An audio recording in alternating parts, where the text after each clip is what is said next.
আরে সব ইস্তেগফারের শ্রেষ্ঠ ইস্তেগফারের নাম সাইয়্যিদুল ইস্তেগফার। যত ইস্তেগফার হতে পারে এর মধ্যে সবচেয়ে শ্রেষ্ঠতম ইস্তেগফার নাম কি? কথা কন। বুখারীর বর্ণনা, শাদ্দাদ ইবনে আউস রাদিয়াল্লাহু তাআলা আনহু বর্ণনা করেন, এই সাইয়্যিদুল ইস্তেগফার দিনের বেলা যে পড়বে ওই দিনে মারা গেলে সে জান্নাতি। এই সাইয়্যিদুল ইস্তেগফার রাতের বেলা যে পড়বে ওই রাতে যদি ইন্তেকাল হয় ওই লোকটা জান্নাতি। মুখস্থ আছে না?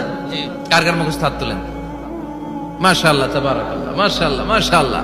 আর যাদের নাই তাদের হোমওয়ার্ক, তাদের আল্লাহুম্মা আনতা রাব্বি লা ইলাহা ইল্লা আনতা খালাকতানি ওয়া আনা আবদুক ওয়া আনা আলা আহদিকা ওয়া ওয়া'দিকা মাস্তাতা'তু আউযু বিকা মিন শাররি মা সানা'তু আবুউ লাকা বিনি'মাতিকা আলাইয়া ওয়া আবুউ লাকা বিযামবি ফাগফির লি ফাইন্নাহু লা ইয়াগফিরুদ দুনুবা ইল্লা আনতা। সুবহানাল্লাহ পড়ুন।